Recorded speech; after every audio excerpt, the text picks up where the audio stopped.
नमस्ते स्टूडेंट्स, आइए आज हम फिर चर्चा करते हैं चैप्टर नंबर वही 8 है हमारा और एप्लीकेशन ऑफ डेरिवेटिव्स का नाम है।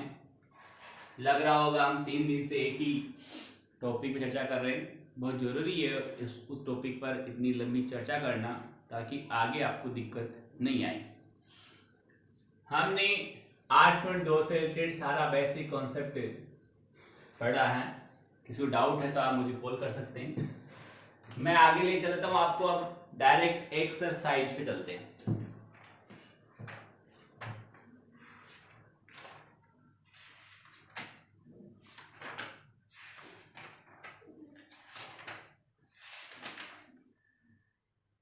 और लीजिए एक्सरसाइज हमारी 8.2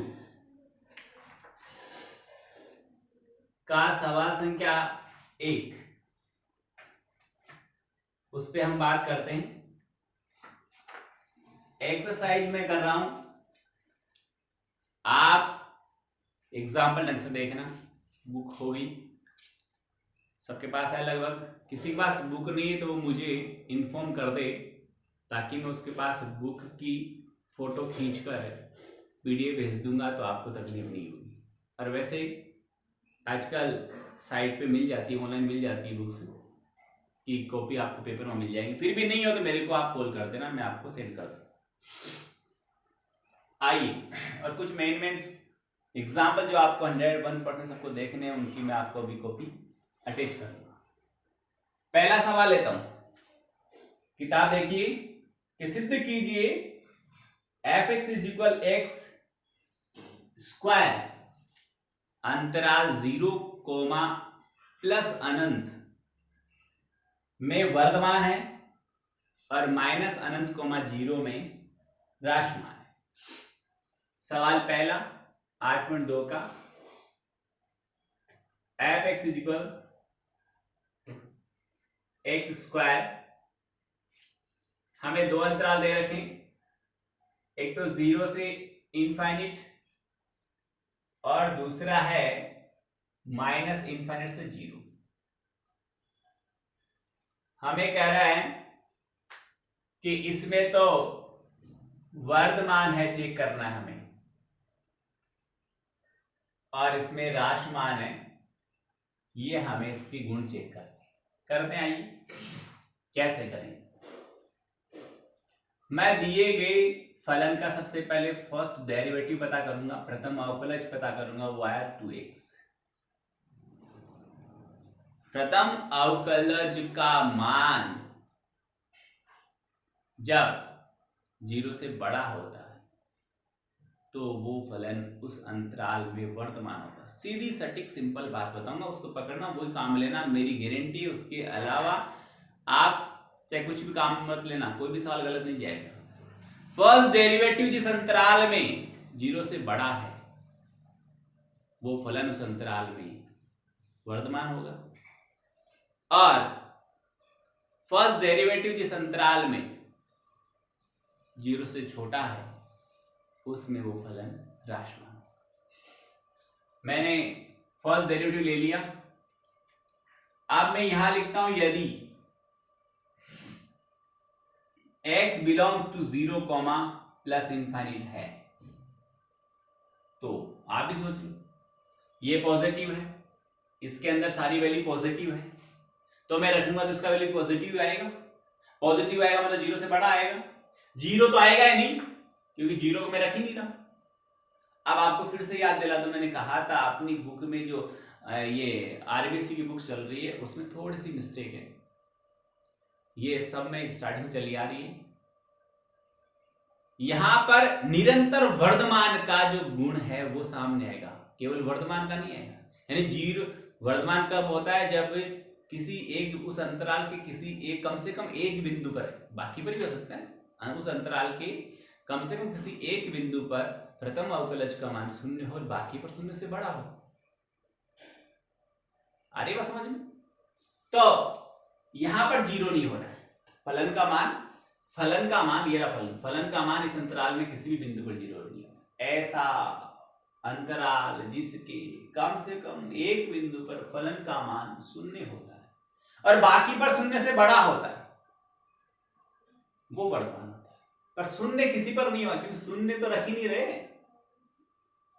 इस अंतराल के सभी बिंदुओं पर x बिलोंग्स टू 0, इनफाइनाइट के between all the values of given function always be greater than 0, then we can say about it that it is strictly increasing in this function. Not only increasing, it is strictly increasing. यह निरंतर वर्धमान होगा, न कि केवल वर्धमान। आइए आगे बढ़ता हूं। है तो f डैश जो x आएगा वो बड़ा होगा किससे? 0 से। और साफ साफ लिख तो कुछ नहीं करना आता है। दिया गया फलन, दिया गया फलन अंतराल 0, इनफाइनाइट में मैं तो ये लिखूंगा निरंतर वर्धमान है। बुक वाला कुछ लिखे निरंतर वर्धमान है।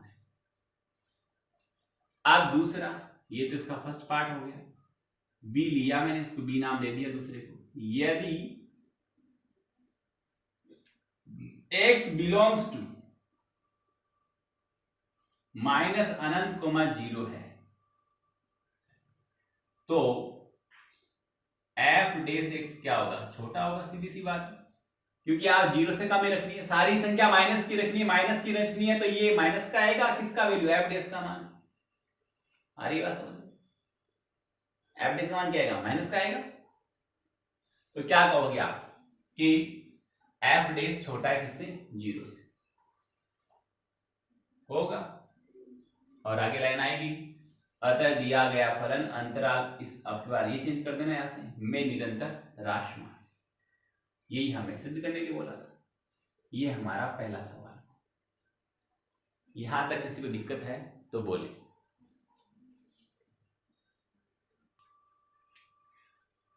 अब यदि आप ये देख लिया होगा, अब यदि आप ये मुझे पूछना चाहते हो, गुरुजी कल आपने एक अलग बात बताई थी, आपने दो x1 और x2 वैल्यू लिए थे, बिल्कुल ये उससे आपको करना हो, यदि उससे आप करना चाहते हो तो भी बता दो। आइए, माना x1 और x2 कहां से लेते हैं? जिसके मध्य चेक करना वहां से लेते हैं। पहले इसके मध्य चेक कर रहे हैं। माना x1 x2 belongs to 0, plus infinite के मध्य दो स्वतंत्र अवयव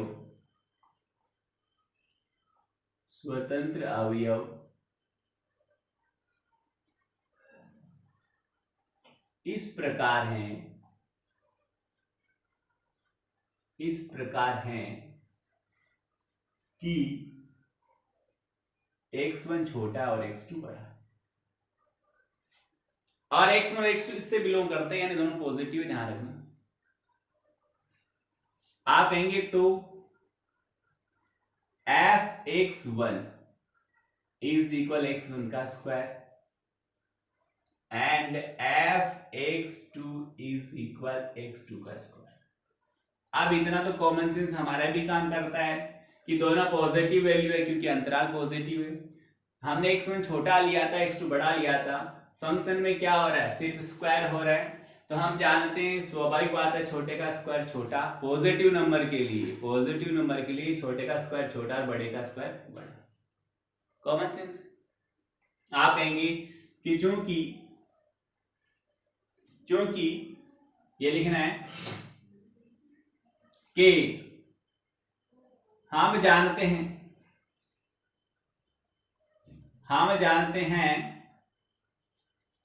कि धनात्मक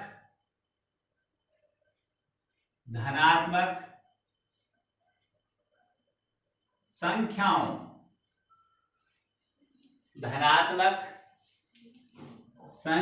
के लिए धनात्मक संख्याओं के लिए छोटी संख्या का वर्ग, छोटी संख्या का वर्ग छोटा व बड़ी संख्या का वर्ग बड़ा होता है। अतः ये वर्ग बड़ा है और ये छोटा है, यानी fx1 छोटा होगा fx2 से। बराबर कभी होगा नहीं, क्योंकि दोनों ही संख्या अलग अलग होगी। छोटी संख्या का वर्ग क्या है? छोटा, और बड़ी संख्या का वर्ग क्या है? बड़ा। तो हो गया fx1 छोटा है fx2। और कल मैंने यही थीम बताई थी, यदि कोई फलन किसी अंतराल की दो अलग अलग संख्याओं, दो अलग अलग अवयवों में, जिनमें एक छोटा और एक बड़ा है, तो छोटे पे यदि उसका मान कम आए, बड़े पे उसका मान ज्यादा आए, तो उसको वर्धमान फलन कहा जाता है। अब इस विधि से हम इस बात को सिद्ध करेंगे, तो समझिए ना, संख्याएं इसमें से लेंगे मतलब संख्या धनात्मक होगी। संख्या क्या होगी? धनात्मक होगी। समझ में आ गया? एक संख्या छोटी होगी, एक संख्या बड़ी होगी। सॉरी, संख्या क्या होगी? ऋणात्मक होगी। जब इस अंतराल में से अपन संख्या उठाएंगे, संख्या ऋणात्मक होगी, और ऋणात्मक में से एक संख्या छोटी है, एक संख्या बड़ी है। और ऋणात्मक में उल्टा होता है धनात्मक से, कि ऋणात्मक में छोटी का वर्ग बड़ा और बड़ी का वर्ग छोटा आता है। कैसे? देख लो, मैंने दो संख्या ली, -4 ले ली, ये छोटा है, और -2 बड़ा है। माइनस की संख्या जितनी बड़ी होती है उतनी ही उसकी वैल्यू कम होती है, तो ये छोटा है, ये बड़ा है। स्क्वायर करो इसका, तो स्क्वायर करने पर पॉजिटिव हो जाएगा, ये 16 हो जाएगा, ये 4 हो जाएगा। ये 16, ये 4 है। देखो, छोटी का वर्ग बड़ा है और बड़ी का वर्ग छोटा है, उल्टा है। कल भी मैंने ये बताया था, यदि किसी अंतराल के मध्य की दो संख्याएं, जिनमें से एक छोटी है और एक बड़ी है, छोटी पे यदि फलन का मान ज्यादा आए और बड़ी पे यदि फलन का मान कम आए, तो उस अंतराल में वह फलन राशमान फलन कहलाता है। यहां लिखना क्या, भाषा एक ही रहेगी। देखो, मैं न बदलूंगा न मिटाऊंगा, यहां पर सिर्फ अंतराल ये उठा के रख देना। आगे यहां तक सेम आगे। अब आप यहां लिखोगे, ये निकाल दिया, यहां पर ये निकाल दिया, फिर यहां पर चूंकि हम जानते हैं ऋणात्मक, यहां वर्ड चेंज होगा, ऋणात्मक संख्याओं के लिए छोटी संख्या का वर्ग बड़ा, उल्टा हो जाएगा, और बड़ी संख्या का वर्ग छोटा होता है। अतः fx1 बड़ा हो जाएगा, fx2 छोटा हो जाएगा। अर्थात दिए गए अंतराल में यह फलन एक राशमान फलन है। समझ में आ गई? अब सर यह भाषा नहीं लिखी, कुछ और लिखिए, कोई दिक्कत नहीं, आपकी मर्जी, आप जितने चाहो वो तरीके लो ना, कौन मना कर रहा है। यहां आ जाओ, एक दूसरा भी अपने पास तरीका, वो भी अपने काम में ले सकते।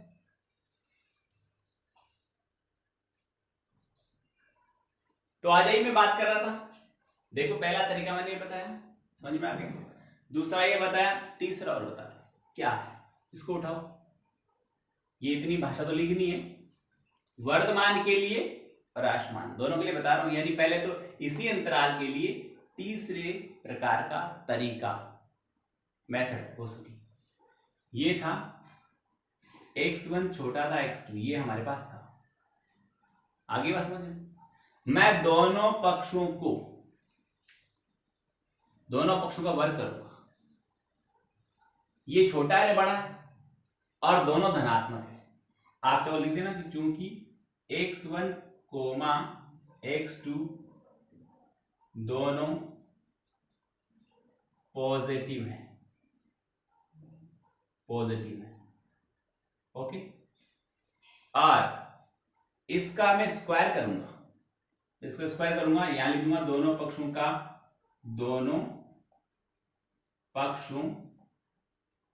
का वर्ग करने पर, वर्ग किया तो ये आ गया x1 का स्क्वायर और x2 का स्क्वायर। अब धनात्मक संख्या है, इसलिए दोनों का वर्ग करूंगा तो निशान पे फर्क नहीं पड़ेगा, क्योंकि ये इधर मान लो 3 है, यहाँ 5 है, तो यहाँ पर 9 हो जाएगा ना 25 हो जाएगा। तो बड़ा बड़ा रहेगा, छोटा छोटा रहेगा, कम का स्क्वायर कम और ज्यादा का स्क्वायर ज्यादा। ये किसके बराबर है? यानी जब यहां पर x स्क्वायर है तब यहाँ x रह गया, y स्क्वायर है तो यहाँ y आएगा, z स्क्वायर है तो z आएगा, x1 स्क्वायर है तो x1 आएगा। यानी ये किसके बराबर है? इधर ले आता हूं, ये किसके बराबर है? f x1 के बराबर है। छोटे का निशान है वो किसके बराबर है? f x2 के बराबर। आगे बात समझ। इसका भी एक और तरीका है, आइए मैं दोनों पक्षों को x1 से गुणा करता हूं। अरे कॉन्सेप्ट होना चाहिए बहुत तरीके। दोनों पक्षों को x1 से गुणा करता हूं, ये हो गया x1 का स्क्वायर छोटा है x1 और x2, दोनों पक्षों को किया मैंने x1 से गुणा, समीकरण संख्या 1 डाल दो। फिर मैं इसी को क्या लिखूंगा? दोनों पक्षों को मैं x2 से गुणा करूंगा, तो आएगा x1 x2 छोटा है x2 के स्क्वायर से। अभी मैंने किया x1 से दोनों पक्षों को गुणा किया तो ये आया। अब मैं इसको x2 से गुणा कर रहा हूं। किससे गुणा कर रहा हूं? x2 से। क्या कर रहा हूं? गुणा कर रहा हूं। ये आ गया समीकरण संख्या 2। अब समझो ना, देखो यहां पर x1 का स्क्वायर छोटा है किससे? x1 x2 के गुणा से। x1 का स्क्वायर छोटा है किससे? x1 इंटू x2, इससे छोटा देखो ये बड़ा। मान लो ये 20 है और ये 25 है बड़ा ही, ठीक है ना? ये 20 है तो ये कितना? 25 है। मैंने ऐसे एग्जांपल भी लिए। अब x1 x2 का गुणनफल छोटा है किससे? x2 के स्क्वायर से। अब इसको अपने कितना माना है? 25। अब ये बड़ा है तो 25 से ज्यादा होना चाहिए, चाहे हो जाए 26 ही। आप देख लो यहां पर क्या हो गया, ये तो आया x2 का स्क्वायर 26 है, x1 स्क्वायर 20 है, तो कौन बड़ा है? x2 का स्क्वायर बड़ा है। ये तो कॉमन सेंस के लिए मैंने आपको एग्जांपल दिया है, वैसे समझते मैथ्स के हिसाब से तो क्या कहते? ये छोटा है इससे, समझ में आ गया? ये छोटा है इससे और ये छोटा है इससे, तो बड़ा कौन होगा? ये। अब मैं देखो यहां पर लिखता हूं, राम है, राम छोटा है श्याम से और श्याम छोटा है मोहन से। बड़ा कौन हो गया? मोहन हो गया। सबसे छोटा कौन हो गया? राम हो गया। यानी डायरेक्टली दिखा जाए तो भी कोई दिक्कत नहीं है कि राम छोटा हुआ किससे? मोहन से। आगे बात समझ में? सारे तरीके बता दिए मैंने। अब आप ये कहना चाहो गुरुजी ये तरीका आपने वर्तमान में तो काम में ले लिया, राशमान कैसे लेते? अब राशमान में क्या होता कि जब मैं इसको x1 से गुणा करता तो ये दोनों पहले से ऋणात्मक संख्या, क्योंकि इसमें से उठाई है अपन ऋणात्मक। मैं x1, ये x1 माइनस का है, x2 भी माइनस का है, मैं x1 से गुणा करता तो ये x1 स्क्वायर हो जाता ना। समझ में आ गया? किसी संख्या का स्क्वायर उसके गुणनफल से क्या होता है? हमेशा बड़ा होता है। यानी जब मैं x1 से गुणा करता तो इसका एज इसका स्क्वायर हो गया धनात्मक हो गया। हालांकि धनात्मक ये भी हो जाएगा x1 और x2, बट यहां निशान बदल जाएगा, यूं हो जाएगा। एग्जांपल ले लो, ये पढ़ा आपके सामने पढ़ा, ये लो मैं क्या कर रहा हूं, ये पढ़ा एग्जांपल। इसको मैं यदि -4 से, ये x1 अरे x2 है, x1 कौन है? -4, यदि मैं इसको -4 से गुणा करता हूं तो क्या आता है? इधर 16 आता है, इधर 8 आता है। तो क्या छोटा है 16? नहीं है, बड़ा है। जब ऋणात्मक संख्या है दोनों और, तो चाहे इसको x1 से गुणा करना चाहे x2 से गुणा करना, ये निशान बदल जाएगा। और गुणा नहीं करो, आप कहोगे मैं दोनों पक्षों को वर्ग करूंगा तो भी इधर 16 आएगा, इधर 4 आएगा, तो भी निशान बदलेगा। तो दोनों भागों में ऋणात्मक संख्या है तो उनका वर्ग करने पर या समान संख्या से दोनों पक्षों को गुणा करने पर ये बीच वाला निशान बदल जाएगा। तो निशान कैसा हो जाएगा? बड़े का हो गया। देखो इधर कौन बड़ा है? x1 का स्क्वायर बड़ा है। किससे बड़ा है? इससे। फिर यहां जब इसी को x1 से गुणा किया, x2 से गुणा करते तो x2 स्क्वायर आता, तो ये बड़ा हो जाता। आप देखें स्थिति बदल रही है। कौन बड़ा है? ये बड़ा है इससे, और ये बड़ा है इससे। बड़ा कौन हो गया? ये हो गया। देखो मैं लिख देता हूं यहां पर, कोई दिक्कत नहीं, आने दो। स्क्वायर किया मैंने दोनों पक्षों का, गुणा और स्क्वायर की बात होगी ना, ये स्क्वायर किया तो निशान हो गया ऐसा, ये सिंपल सी बात। ये किसका घोतक है? किसका प्रतीक है? ये प्रतीक है fx1 का, देख लेना आराम से। ये किसका प्रतीक है? fx2 का। यानी f(x1) बड़ा हो गया, f(x2) क्या हो गया, छोटा हो गया। हमने x1 क्या लिया था, छोटा मान, मान छोटा रखा तो फलन क्या आया, बड़ा। छोटे पे बड़ा और बड़े पे छोटा, राशमान। मैंने कितने तरीके, कितने आराम से सारी बातें बताई है। इसके बाद मुझे लग रहा है आपको 100 नहीं 500% समझ में आ गया होगा। मेरे ख्याल से कोई दिक्कत नहीं आनी चाहिए। फिर भी किसी के आई है दिक्कत या आती है तो आप मेरे से जरूर पूछें। बहुत शानदार टॉपिक है, मैं तो कह रहा हूँ इस एक मेथड से करो, कोई दिक्कत नहीं है। ये मेथड क्या कहता है, शॉर्ट एंड स्वीट है। इसमें थोड़ा सा कॉमन सेंस वगैरह वगैरह सब कुछ अपने चाहिए। बाकी इसमें सिंपल थीम है, फलन मिलेगा, प्रथम अवकलज करो, उस अंतराल में से प्रथम अवकलज में मान रख के देखना, यदि वो 0 से बड़ा आए तो निरंतर वर्धमान है, और यदि 0 से छोटा आए तो निरंतर राशमान है। सिंपल सी बात है, इतना लफड़ा करने की जरूरत ही नहीं है। बाकी मैंने आपको बताया आपके नॉलेज के लिए सारे। ये पहला सवाल हो गया। दूसरा सवाल देखिए आप क्या कह रहा है, हटाता हूं जो मैंने लिख रखा उसको।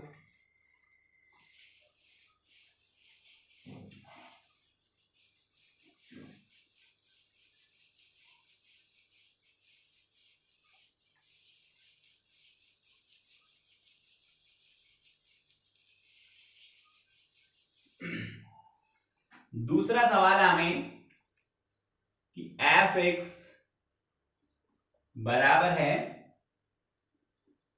एक मिनट, सॉरी, a की पावर x,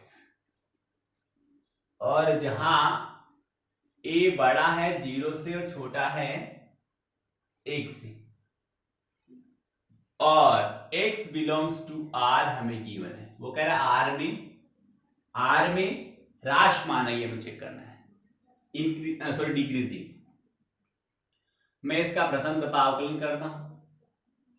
a की पावर x का होता है a की power x into log a। Okay, a का मान 0 से बड़ा है 1 से छोटा है, तो 1 से कम और 0 से बड़े में जो मान आएगा, इसका जो भी मान आएगा वो पॉइंट्स में आएगा। अपने को पता है सारा।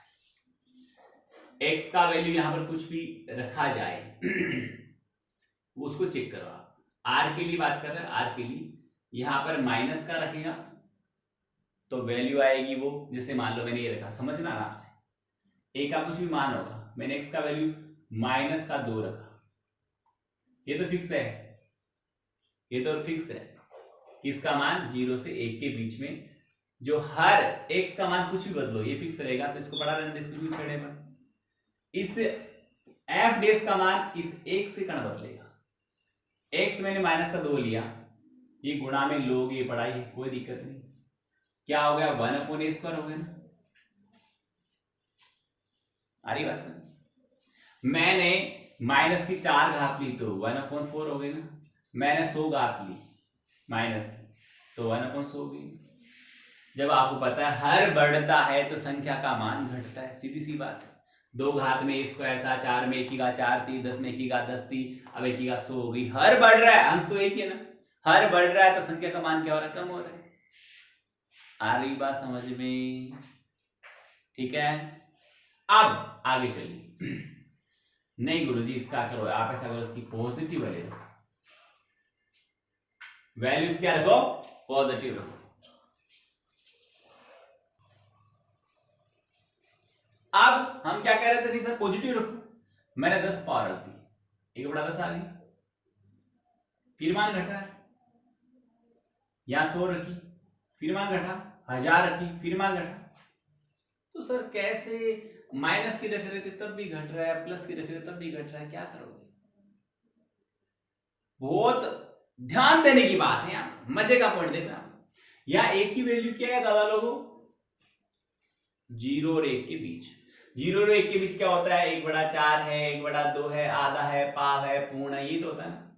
मैं एक बार के लिए मान लेता हूं कि a की वैल्यू हाफ है, आप समझे ना, आप समझ में आएगी बढ़िया बात। a का वैल्यू मान लो हाफ है, ये लो साहब, a का वैल्यू हाफ है, आप पावर बढ़ा रहा हूं, ये लो a का वैल्यू हाफ है, हाफ का वैल्यू निकाल आता आ जाएगा, ये माइनस का वैल्यू आएगा, ये वैल्यू खुद ही माइनस का आएगा। इसको क्यों ऐसा लिखेंगे, log हाफ है ना, तो इसको लिखेंगे log 1 माइनस log, इसकी बात कर रहा हूं सिर्फ मैं, इसकी log 2। log 1 का मान 0 होता है और इसका मान होता है माइनस का 0.3010, तो माइनस का वैल्यू है, यानी अभी फिलहाल भी माइनस का है। अब x के कारण क्या प्रभाव पड़ता है उसको आपको एक्सप्लेन करता हूं।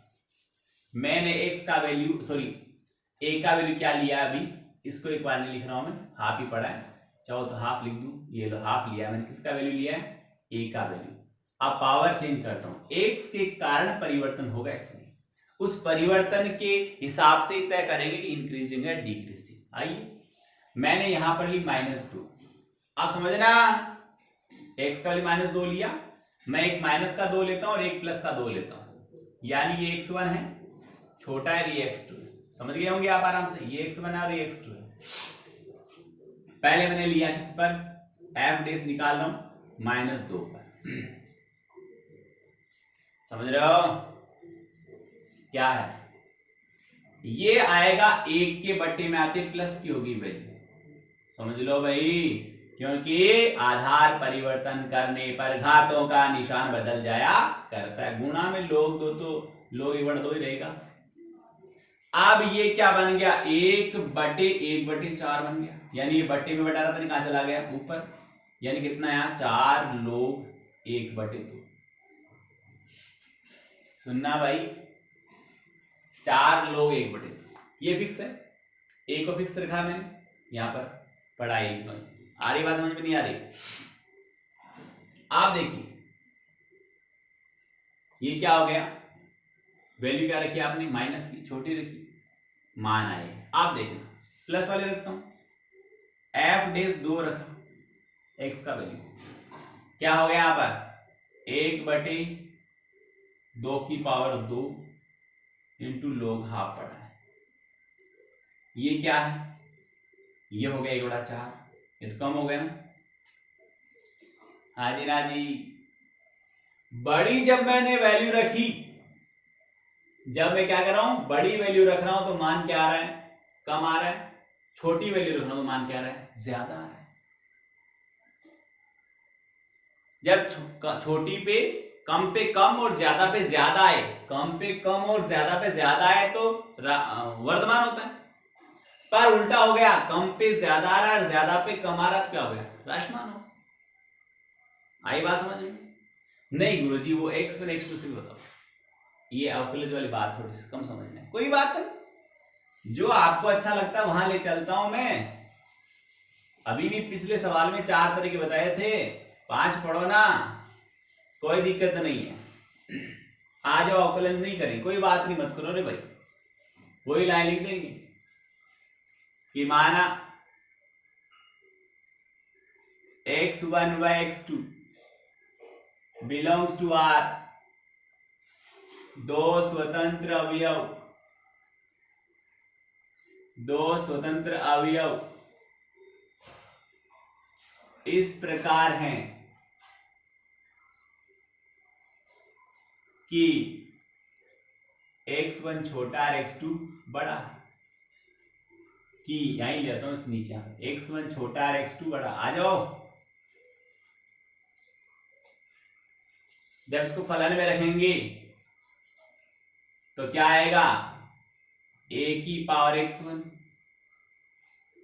अब इधर बड़ा हो जाएगा a की पावर x2, ये लो गुरुजी आपने तो मन की मर्जी से बड़ा कर दिया, भाई साहब मैंने मन की मर्जी से नहीं किया है, a का वैल्यू 0 और 1 के बीच में आना चाहिए, वही बात, अभी एग्जांपल ले लूं मैं, a का वैल्यू हाफ ले लिया मैंने, तो इधर भी a का वैल्यू हाफ ले लिया भाई साहब, छोटा कौन है x1, बड़ा कौन है x2, छोटा ये लो मैंने 2 और 5 पावर ले ली, आप अभी सोचते गुरुजी वहां तो एक माइनस एक प्लस लिया था साफ था, आप दूसरी संख्या दूसरी ले ली, यहाँ कितना आएगा 2, यहाँ कितना आएगा 5, आया कि नहीं है, 1/2 का वैल्यू 1/4 होता है, और ये 1/5 1/32, बोलो बड़ा कौन है, ये है या ये है ना बड़ा, कौन बड़ा है, 1/2 की पावर 2 बड़ा है, यानी कौन बड़ा है, a की पावर x1 बड़ा है, जबकि x1 क्या था, छोटा, बड़ा कौन था, x2, मान छोटे पे क्या आ रहा है, बड़ा, बड़े पे क्या आ रहा है, छोटा, हो गया राशि, आराम से 500% लिख सकते हो ऐसे, जो मैं बोल रहा हूं ऐसे, ये लो ऐसे कैसे, यहाँ पे कर दिया। और यहां पर आराम से एग्जाम्पल ले सकते हैं। यहां पर यदि x1 बराबर 2 तथा x2 बराबर, कोई दिक्कत नहीं, ले सकते हो इसे 101% ले सकते हो ऐसा एग्जाम्पल, कोई भी संख्या अपने मन से ले सकते हो, पर इसके बीच की होनी चाहिए। 5 है तो एक्सप्लेन रोक ले, क्या दिक्कत आराम से, ठीक है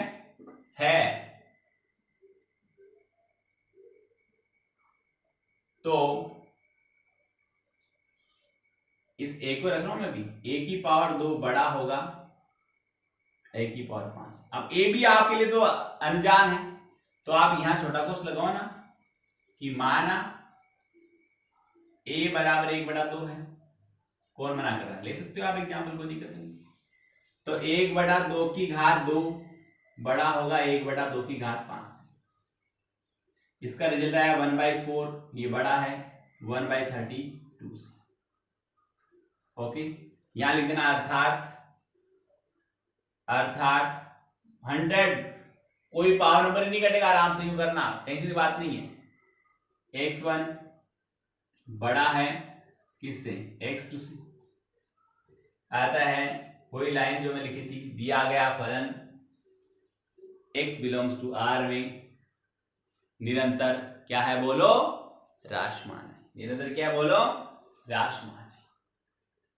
अब गुरुजी निरंतर वर्ड कैसे लगाया, क्या इसका मान कभी 0 नहीं होगा, नहीं होगा, कैसे नहीं होगा, इधर आओ, इसको देखो आप, x का वैल्यू, a का वैल्यू 0 है ही नहीं ना, आ रही बात समझ में, x का वैल्यू 0 हो भी जाएगा, क्यों, क्योंकि R में 0 होगा, माइनस भी होगा प्लस भी होगा।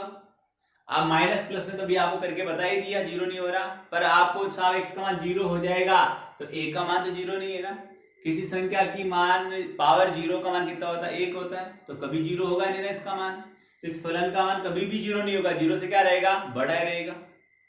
पर छोटी संख्या पे मान बड़ा आएगा और बड़ी संख्या का मान छोटा आएगा, अतः निरंतर राशमान है। लिख देंगे भाषा अभी मैंने लिखी थी आप, अतः दिया गया फलन x बिलोंग्स टू R के लिए निरंतर राशमान। सवाल संख्या 2, 8.2 का। तीसरे में कह रहा है, तीसरा चौथा पांच और छठा में कह रहा है कि सिद्ध कीजिए निम्न फलन सम्मुख दिए गए अंतराल में वर्तमान है, सिद्ध करना है। हटा रहा हूं, आप 24 को हटा देता हूं, ये लो, चौथा पांच, तीसरा चौथा पांचवा और छठा, सारे चारों सवाल एक ही तरीके से होने, इनमें से एक सवाल बताता हूं, बाकी आप करेंगी।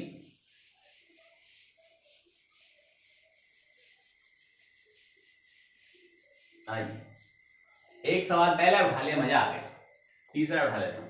ट्रिग्नोमेट्रिकल है, ट्रिग्नोमेट्रिकल आया नहीं ना 2 में एग्जाम्पल में, तो मैं ट्रिग्नोमेट्रिकल उठा लेता हूं ताकि थोड़ा आपको लगे, मजा आ जाए।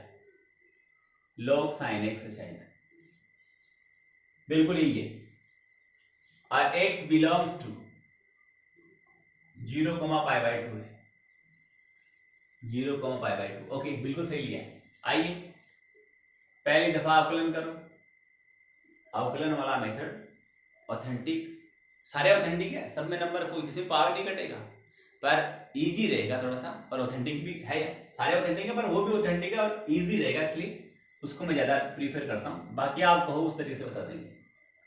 अवकलन किया तो 1/sin आ गया, आपको चित्र आता है अवकलन, तो फिर साइन करेंगे कोस हो गया, और इसको लिया तो कोट हो गया। ओके, आपको पता है ये अंतराल कौन सा है, 0 से π/2, फर्स्ट क्वाड्रेंट है, फर्स्ट में सारे क्या होते हैं, धनात्मक, एफ डेस क्या हो गया, धनात्मक। आप कहेंगे यहां पर चूंकि x बिलोंग्स टू 0,π/2, यानी इसमें ज्यादा भाषा वगैरह लिख के समझाने की जरूरत कम पड़ती है, इसमें भाषा लिखो, उसको चीज को देखो, वैल्यू रख के देखो, एक्सप्लेन करो, खुद अंडरस्टूड करो, और सामने वाले को भी समझाने की कोशिश करो, ये सब करना पड़ता है, यहाँ पर इसकी जरूरत नहीं। आप होता है x belongs to 0,π/2, first quadrant हो गया के लिए f डेस x क्या हो गया, बड़ा रहेगा 0 से, आता है, लिख दो भाषा, x बिलोंग्स टू 0,π/2 π/2 में दिया गया अंतराल, वही भाषा होगी, लिख दो ये लो, चलो, दिया गया अंतराल निरंतर वर्धमान फलन है। बोलो जी, निरंतर वर्धमान फलन है। समझ में आ गया? ये हुआ हमारा तीसरा सवाल।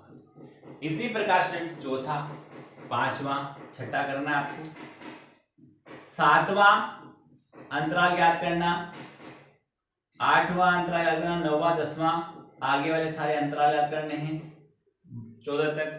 जो मैंने कल बताया क्या करना, सुन लीजिए, इतना काम आप करिए, समझ में आएगा। जो नहीं है मैं आपको कल बताऊंगा कि जो भी सवाल है आगे 7, 8, 9, 10, 11, 12, 13, 14 में प्रत्येक सवाल को लीजिए, पहली बार आकलन कीजिए। कल बताया स्टेप लिखा था मैंने यहाँ पर, 0 के बराबर रखिए, x के उत्तर निकालिए, x के उत्तर जितने आते हैं उनसे यहाँ बनाया था, मेरे को याद है लाइन, यहाँ पर असंयुक्त अंतराल बनाए थे। और प्रत्येक अंतराल में से, जैसे यहां पर मान रख रहे हैं हम, प्रत्येक अंतराल में से प्रथम अवकलज में मान रखिए जिसका मान, जिस अंतराल का मान f डैश के लिए बड़ा आता है, जिस अंतराल में से मान रखने पर f डैश 0 से बड़ा आता है उसमें वर्धमान होगा, छोटा आता है वो राशमान होगा। कल पूरी स्टोरी मैंने आपको बताई थी, समझ में आई होगी आपको, नहीं आई तो और पूछ लें। इस तरह से आपको आगे वाले सवाल की प्रैक्टिस करनी है, जितने सवाल आप निकालोगे उतने आपको यह समझ में आएगा। और टेस्ट कौन सा, हमारी जो ऑनलाइन टेस्ट सीरीज चल रही है, हिंदी इंग्लिश हो गया है, बाकी रिमेनिंग का टेस्ट नेक्स्ट वीक में होगा। तैयारी करें, फुल तैयारी के साथ आए। हिंदी इंग्लिश अलग बात थी, इसमें टिक करना था, या सवाल मिलेंगे, जैसे मैथ्स में सवाल मिला उसको हल करके देख के फिर टिक लगाना है, वो कम टाइम में इतना काम करके उसको मैनेज करना, यानी बहुत अच्छी प्रैक्टिस चाहिएगी। पिछली बार ये रिजल्ट थोड़ा सा वनिष्पत अच्छा नहीं था, मैं आप सबसे ये रिक्वेस्ट करता हूँ कि अब की बार आपका रिजल्ट बहुत शानदार आना चाहिए। और एक होमवर्क डेली सबमिट करें, वीडियो डेली देखें। बहुत बहुत धन्यवाद, थैंक यू।